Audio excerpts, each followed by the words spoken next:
Hey everybody, this is Danielle with Catalyst Women. Thank you so much for joining us today. I am so excited to introduce a great friend of mine, Jackie Brewster. She is going to be our highlight for today, and it's really fun. Jackie and I actually know each other more so through her husband. He and I got to work together at a church in Nashville, Tennessee.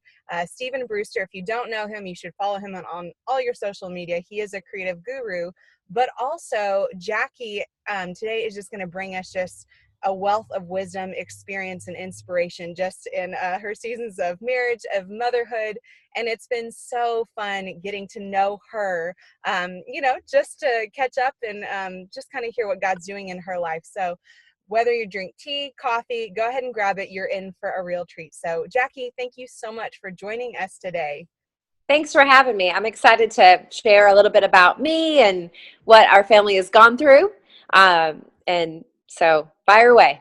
Yes, awesome. Okay, well, we will go ahead and dive right in. But before we actually dive in, I do want to give a little bit of backstory. So you and Stephen, or you're going to refer, he goes by Brewster. So if I Yes. call him that, Yeah. you guys will know what I mean.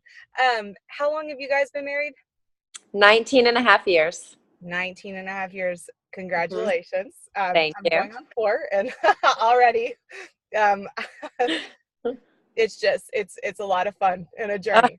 And then you guys have 4 kids. we do. We have 4 kids. They're 16-year-old son, 14-year-old daughter, and then twins that are 9 that are girls.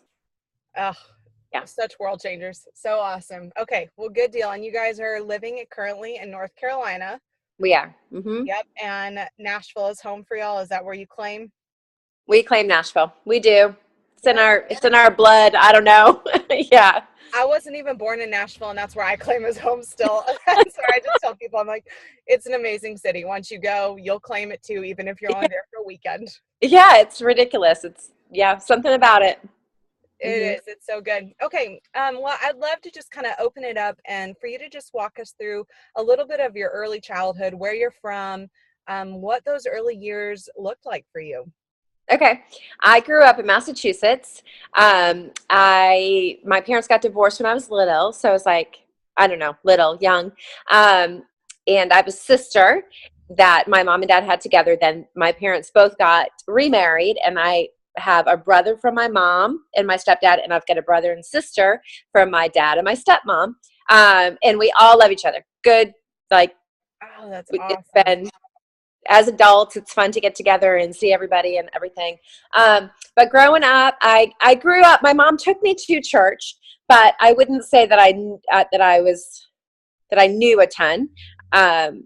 Going to Sunday school and stuff when I was little. I actually did not want to go to Sunday school when I was little. I never knew the stories, so they'd play like Bible baseball, and I'd be like, "Don't ask me, I don't know." So I But you like have really this guilt that you should know. well, yeah, and I didn't know. And so I didn't love that so much. But through the years at 13, I had an encounter with God that changed my life. And now I was a little wild through my teen year. I was a lot wild through my teen years. So at 13, God got a hold of my heart, and I was like, okay, I know that my life is like surrendered to God, and that I'll be in ministry, that I'll do stuff. But then I continued to act like it wasn't for the next several years. But I graduated from a small private Christian school. I have some great friends I'm still friends with today. And then I got married at 21. So I was young, and I didn't finish college. So if my kids will ask me, like, "Mommy, what's your biggest regret?" And my biggest regret is that I did not finish. So I should take steps to finish today. So we'll see. We'll see. I always think I'm gonna, and then life happens. Um, Well, but you're we still got, young. There's still time. oh, you're kind. You're kind. But we got so married at 21, moved to Nashville, Tennessee. He was in music business, and then I just did some different jobs there. And we eventually started to try to have a family, and found out really early on that we could not have babies. And so we wanted to adopt anyway. So our first child we adopted, and we adopted him from Chattanooga, Tennessee, and he was the easiest of all of my children. He still is the easiest of all of them.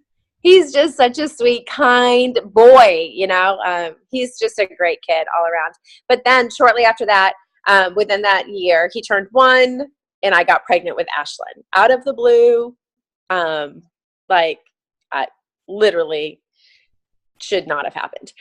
Got pregnant with her, and they were like, okay, after you have her, if you want more, you need to do it right away. And I was like, no, like, boy, girl, we're done. All she does is cry and want me. Like, I could not put her down. And Steve, she wanted nothing to do with him or anybody else. So we were like, no, we're done. And we didn't think we could have any more. Can you hear that beeping? Okay, good. Fast forward 4 more years, and I got pregnant with twins. And so all the while of all of these things happening, or was that a no surprise? No, it was a total surprise. We were not trying. We did no fertility medicine for any of our girls. It was just, we tried fertility treatment before Isaiah and then no luck. And so we decided to adopt, and then babies came after that. And so, God has a way, and he does it different for everybody. Yeah. So I'm very sensitive. Like, people say, well, how did you do it? Well, it doesn't always work the same way. So all through all of that, though, so Isaiah was born in Chattanooga, Tennessee.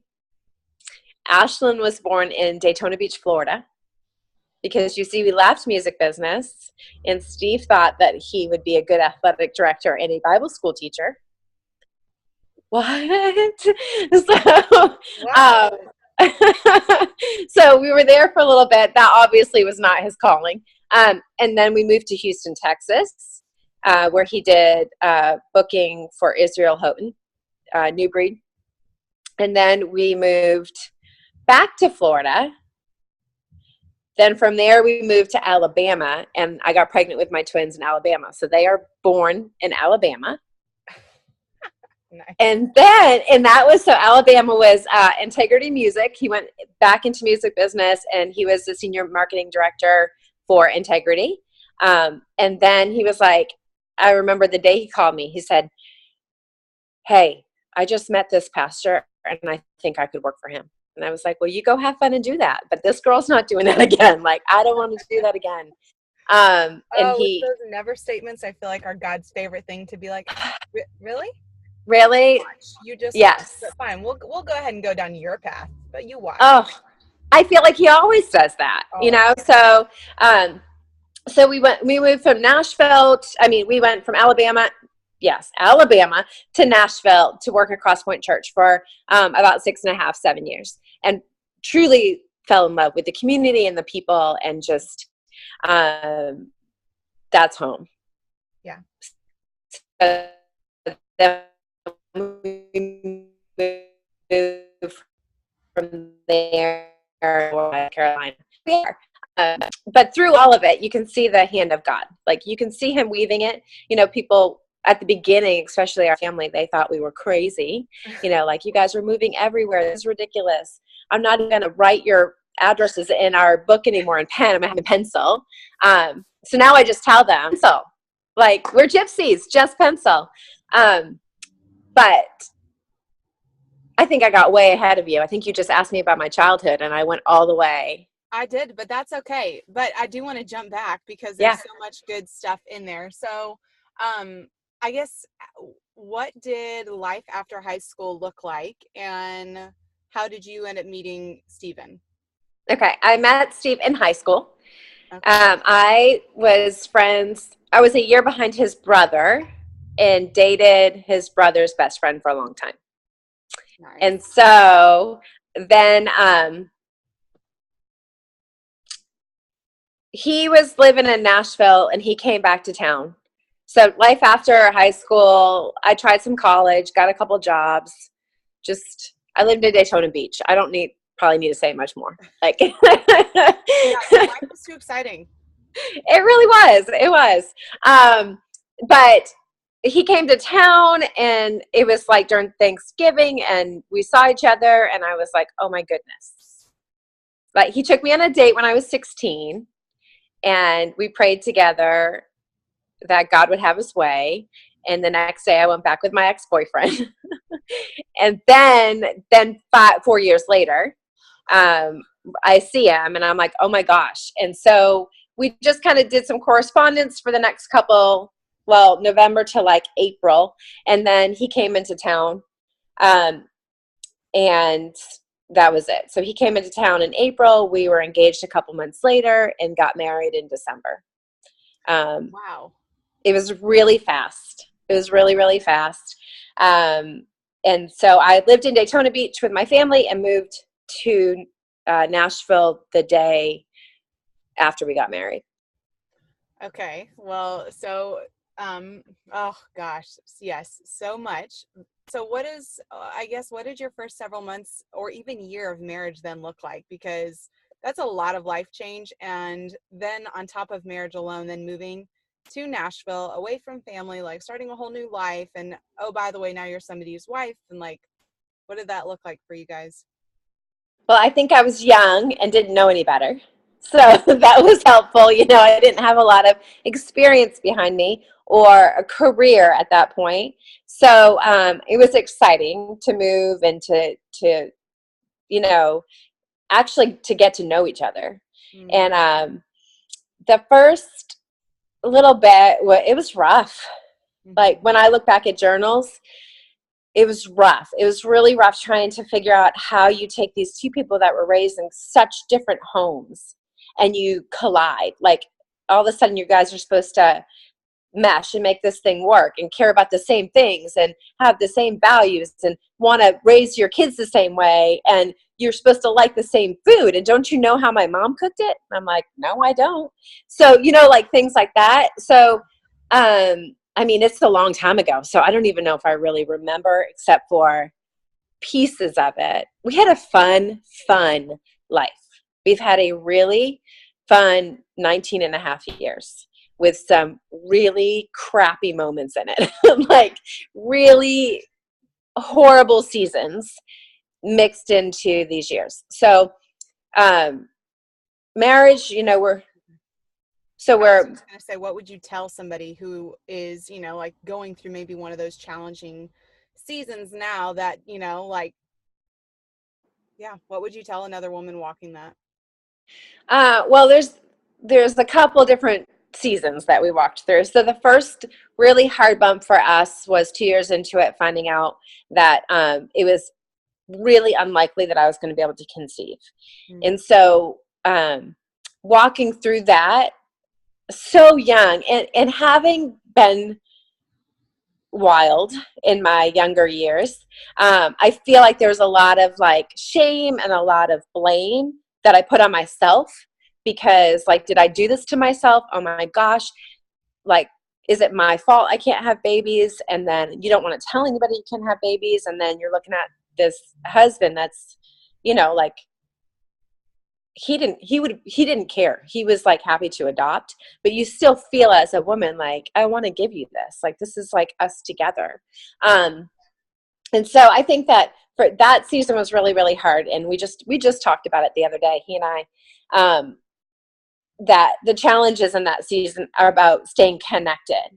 And so if you're going through for infertility, like if that's an issue that somebody's going through and you're like, oh my gosh, we're fighting all the time, there's so much stress in our home, I'm taking my temperature, and we're, everything has to be done just so because you're trying to get pregnant. So it's like, you have to do things on a schedule or when your temperature's right. And so it loses the excitement and the spontaneity and just the romance within the marriage. And so we really last week went on a walk and we're talking about this.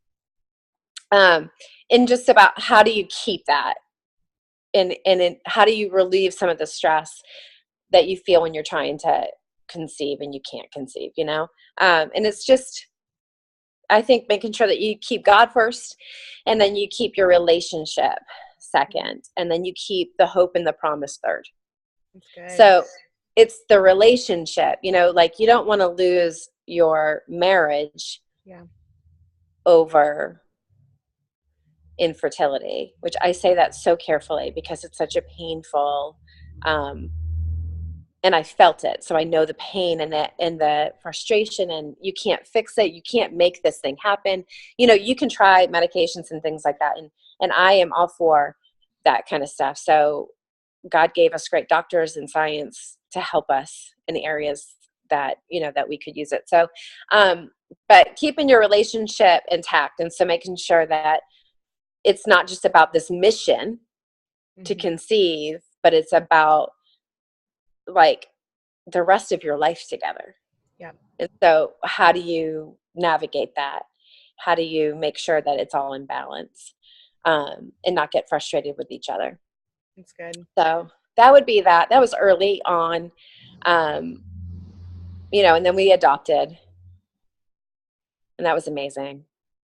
And so that really was. We used to run to the crib, whoever would get there first to get them. Like Steve took them on business trips. Um, that was an amazing season. Um, so that's what I would say about that. And other things, I think, and so we've done a lot of ministry in these 19 and a half years. And so what I say today, like if I could tell people that are young coming up, and it can be ministry and it can just be jobs, right? Like don't sacrifice your family on the altar of ministry. Don't sacrifice your family on the altar of a career. Yeah. Because Steve missed so many things, and he'll tell you that today. Like he missed out on certain things because he put priority of chasing a career over some things that he could have rescheduled to be at, so um and chances are like it's different than it was 30, 40 years ago. People don't stay at jobs like they used to. So be careful what you're giving your life to. So if you are so unbalanced that 70 hours a week is going to your job, whether it's in the office or you're at home and you're texting and you can't seem to get away from the computer, and you're missing out on story time with your little ones, and you're missing out on the walk, or you're missing out on throwing the ball outside, like all of those things you can't get back. Yeah. You So can't get back, and you're probably not going to be at that job in 10 years. right. So the balance of chasing dreams and growing families, Yeah. there is a balance. And I'm not saying that the scale is always like this, because it ebbs and flows. That's good. It's just making sure that you're in tune with it, and that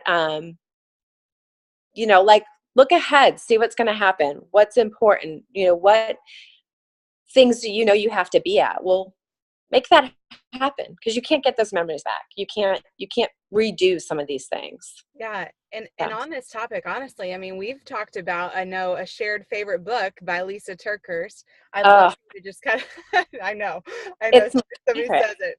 So the best yes.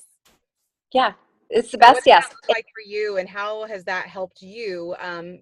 honestly make better changes that are investing in maybe your marriage, yourself, your family? Mhm. What does that look So, like? The Best Yes by Lisa TerKeurst. I read it. I don't even know. Maybe it was 4 years ago I read it. I remember carving time out, sitting on my back patio, reading through this book, and I was like, oh my gosh, this is changing my life. It's giving me permission to say no to really good things. Yeah. And even in this season that we're in today, I feel like because of that book, and it taught like healthy boundaries, and that it like you can, because I think as Christian women, there's some tension of like, but that's a good thing, I should do that because it's a good thing.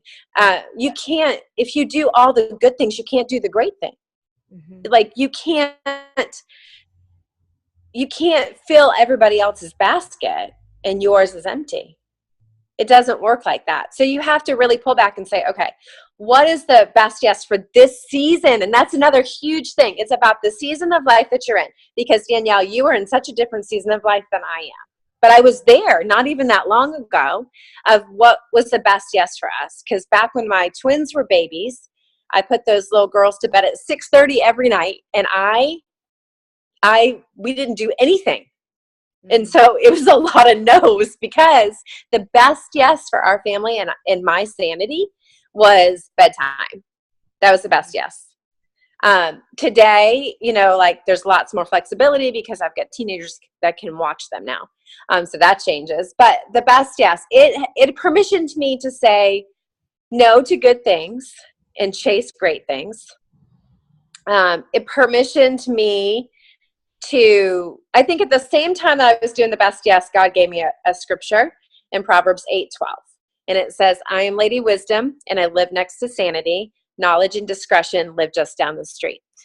I think that that is my verse that is probably forever, because I am Lady Wisdom and I live next to sanity. I just wanted sanity in my life.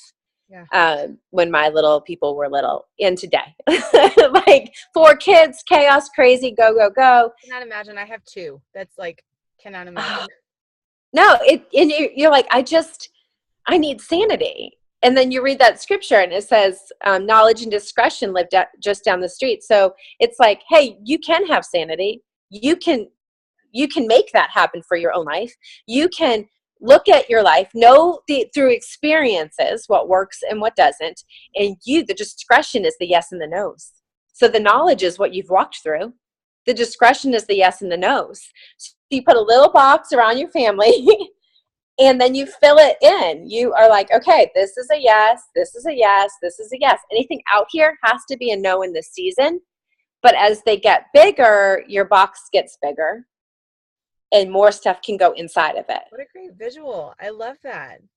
So, a lot of the times when you're having baby stages, your box is, you're right, you're little, because they need so much. And then as they get older, they still need so much from you. My kids are 9, 14, 16, and they still are like, you're going to be home when I get off the bus, right? Like, you're going to be home. Even my 14-year-old, like, are you home? Do you want to watch a show when I get home? Can we watch a show? Like, did you make cookies today? So I think that recognizing the seasons, being able to say yes to the things that are really important in our life. Even I have friends that I've said to, like, I am going to say yes 50% of the time. Like, I have to assess what's happening and then make my decisions accordingly for our family. So I don't feel obligated, but I'm not a people pleaser, like maybe 0%. And I wish I had that. I am such a people pleaser, but I will say, from a people pleaser standpoint, that book also did the same for me, and it gave me a lot of clarity and perspective to know that every time you say yes to something, know that means that you're sacrificing something else. And yes. Again, to do exactly what you said, and to realize that probably what you're sacrificing is the best things that God has entrusted you with, your marriage, your kids. Yep. That's your legacy. And oh, by the way, when your kids leave, you have your marriage. So what is that like? It's absolutely convicting that you just are like, you have to keep that vision and that why always in front of you. Yeah. And I think just what you said too, that by saying yes to something, you are saying no to something else. Like, don't get it twisted. You can't have it all. It's a give and take. You can't. So by saying yes to a phone call, you're saying no to listening to your child read a book, maybe, which I'm totally guilty. By saying yes to a phone call, I'm saying, no, I'm not going to watch you jump on the trampoline. I don't really want to watch you jump on the trampoline anyways, but I should, so that you have some good memories of that. You know what I'm saying? Like I'm just being truthful. Like, sometimes I'm like, I don't want to play baby dolls. I don't want to be the student. I already did math, but they want me to do that, But even this weekend, this is just a quick example, then we can move on from this. But Ashlyn, we allow her, and Isaiah, but Isaiah's more introverted, so she's more social. So Ashlyn, we allow her one night out on the weekend.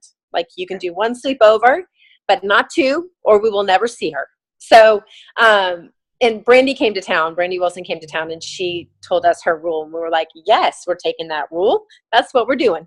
So she got home on Saturday from a sleepover, and she's like, well, what are we going to do? And I'm like, I don't know. It's not my job to entertain you. And she was like, but you told me that we were going to do something for family. And so I was like, well, what do you want to do? So she's like, let's go get ice cream. So we did that. And then I heard her say, I just want to go to Target. And so I was like, okay. So we did ice cream with the girls and the neighbor. And then Ashlyn came home, and the little girls went and played with their friend. And I went to the neighbors for a couple minutes. And I left the neighbor's house on purpose so that I could go take Ashlyn by herself to Target, because I heard what she was saying to me. Like, she's a quality time girl. So I said no to the neighbors and yes to Ashlyn in that moment. Like, it's really little tiny things. Yeah. But it also, like, I'm hearing you say quality time. I'm sure you've also then invested then in your kids' love languages, and you probably know what they are because you've spent time studying them. Mm-hmm. Yes. I'm actually doing a video with Ashlyn today about it. So that's her video. You guys need to follow Jackie on social media, because what's been really great in a world that people only show their best selves on social media, Jackie has really taken a courageous, authentic, and vulnerable approach. And not only she does these videos by herself, but then Stephen also joins in with her, and then her kids are even joining in with her.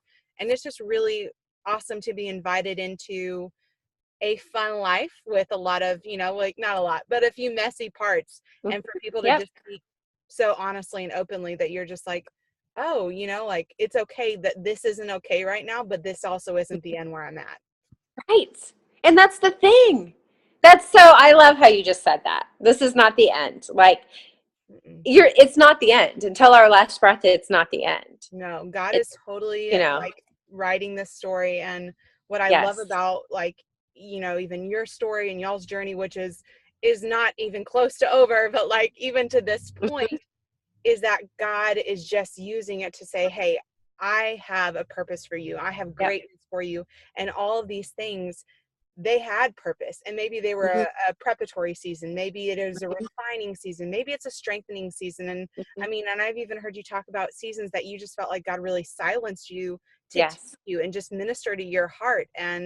And you're just now coming out of that season, and it's not fun, but it's also beautiful to see just his love, his extreme love for you, for your family, for your marriage, for your kids. And it's just awesome.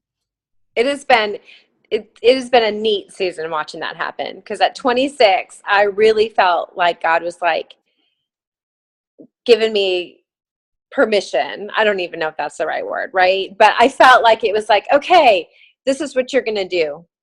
This, what I'm doing right now, like, you're going to do, because I love to lead Bible studies and book clubs, and I love to gather women. I love to empower and invest and speak and vision cast. I love all that stuff. Like, let's change the world is what I really want to do. I just want to change the world. That's cry. I mean, that is like, let's do this. Let's do this. And that looks so different for so many people. What does change the world mean, But when I was 26, I really felt like God was allowing me to have some runway and some in different places in ministry. And I was like, yes, this is amazing. Woohoo. And then we moved to Alabama, and literally I felt like he silenced me, and he silenced me for a long time. And in that silence, in that season of silence, it wasn't that I didn't blog, because I did blog. And it wasn't that I didn't lead small groups or Bible studies, because I did. It wasn't that I didn't walk with girlfriends or meet with pastors' wives. I did all of those things in that season. It just was a quieter season that I feel like this next season's going to be. Like, it was a one-on-one, it was a learning, and it was a kind of stripping away some of the things. My mom raised me to never say never, because you never know what's going to happen. And never say that's not going to happen to you, or your kids would never do that, or those kind of things. Like, don't ever say that, because you just don't know what's around the corner. So I think through that 10 years, it's longer than that, because I'm 40, so it would be 14 years, but we shouldn't tell people that. I just did. Really? It doesn't matter. But in that quiet season of God being like, shh, and it was, I guess it was 30. It was 30 years. I was 30 when it went away. I felt like last year he spoke to me and just said, I quieted you for a while because you didn't really have anything to say. Now you've gone through some life and you've learned some lessons, and some of them more painful than you would wish on your enemies. Like, you don't want people to go through some of the things you went through. But if you're willing to be vulnerable and you're willing to tell this story to shed light, then I can use your voice.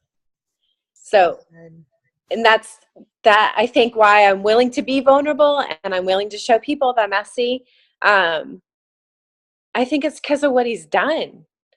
The hope that he's given us in our marriage. Like, we have gone through some really difficult seasons in our marriage, and the fact that we are 19 and a half years strong, 4 kids, and we're happy. We enjoy each other. We cannot wait to spend time together. We want to go on our evening walks, and we want to grill together. And our weekends, we desire to be together. I'm like, okay, that's you, God, because it didn't have to be that way.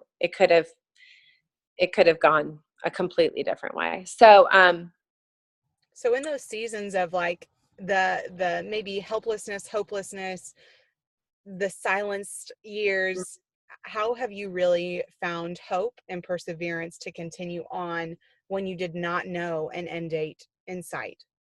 Yeah, that's good. I think for me, I am an extrovert, and I'm probably like an extreme extrovert. I need people, a lot of people. Not a lot of people, but I need to be with people. So community was huge. In that, in the different seasons, we had really great community that we could be vulnerable with, and it was safe. And so I didn't have to put on a fake face, and I got tired of it, quite honestly. So it was like, I can't, like, we're going to have to just be ugly right now. And we need to be around people that are okay with that until we can figure out how to, well, God can get in the middle of the mess and stir it up. And that's what he did. I mean, he literally just took our messy life and has put us back together and built on it and built on it and built on it. But, Awesome. so I think getting in the word, it would be the most important thing, because I think that's truth. I don't really love self-help books, but I like some of them. But I really love the word of God because it's the truth. And so I think I cling to the word. I lean on community pretty heavily, because you can't do it alone. Mm-mm. And,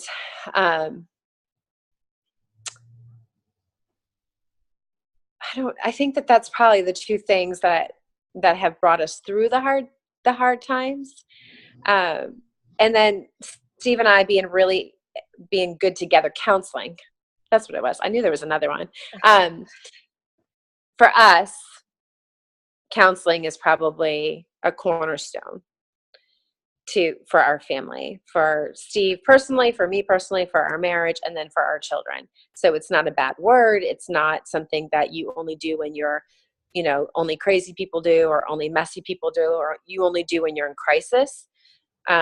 Counseling is one of those things that you're proactive about, so that you don't get to the crisis point, but you say, hey, I feel like you're really angry and I can't figure that out. Let's go talk to your counselor about this.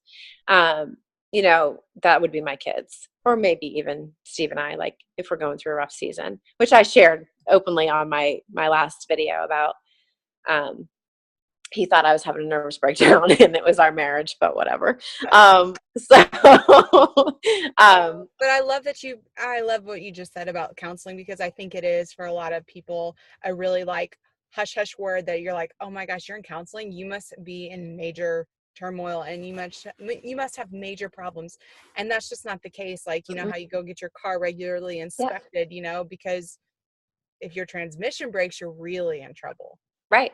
But if Right. you get your oil change regularly, you're good. Yeah. It Yeah. should last you for the long haul. Yeah. It was the best thing, hands down. Steve would say the best thing we ever did for our marriage was counseling. It changed everything about the way that we're able to communicate and engage each other and want to communicate and engage. Um, and Awesome. that's huge. To want to Yeah. is huge 19 years into it. I remember being like 2 years, 3 years into it and looking at friends of ours that were married for 15 years being like, that is old. Or being married for 20 years and they're getting a divorce and you're like, after 20 years, you might as well just stick it out. But we're hitting 20 years. And I'm like, no, I know why people don't stick it out. Like, you're still young.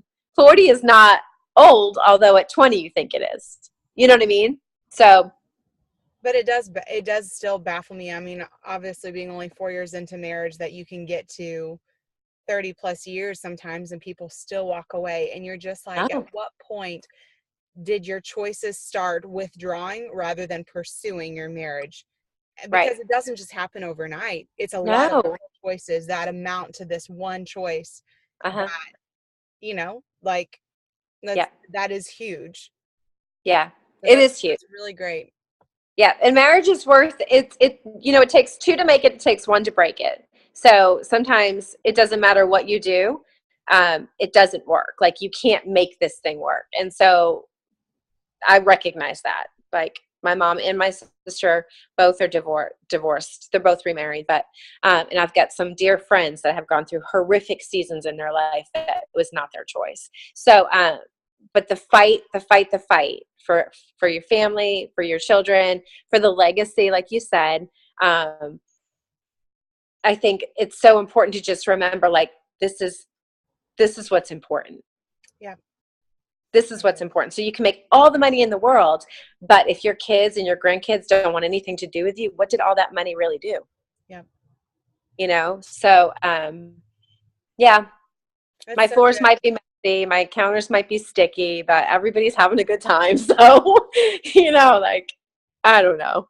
Well, it's so encouraging, because a lot of times, we do say change the world, and that anthem means so many different things for so many different people. It does. But for Catalyst Women, whether it's on a huge global scale of, maybe you're starting an organization to fight sex trafficking, or maybe you're, like, I know single moms ministry is a Mhm. huge heartbeat of yours, or maybe it's just being present with your kids and investing in your Yep. marriage to say, I'm going to choose to be a big fan of, my spouse. I'm going to choose Mhm. to invest in them. I'm going to choose, like you said, maybe I don't take this phone call right now. Maybe I spend time with my kids and then call them back. Like, there's just Yeah. these small moments that are change agents for Mhm. your legacy. And Yep.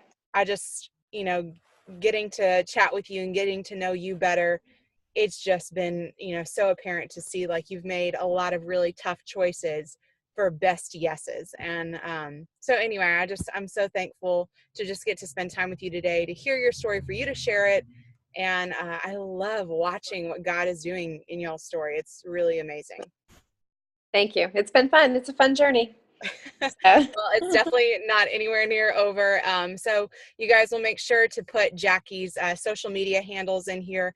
You want to follow her. I'm telling you, if you think this has been awesome, you're going to want to tune into her videos, because if she kind of gave us like the 40,000 level foot view, she, her husband, and her kids, like, they really take you down to the deep, specific things that just exude hope and just God's faithfulness. So definitely check it out. And I hope you have a great rest of your day. And Jackie, thank you again so much for your time and just for your strength to share all this. thanks. Thanks for having me. All right. Bye.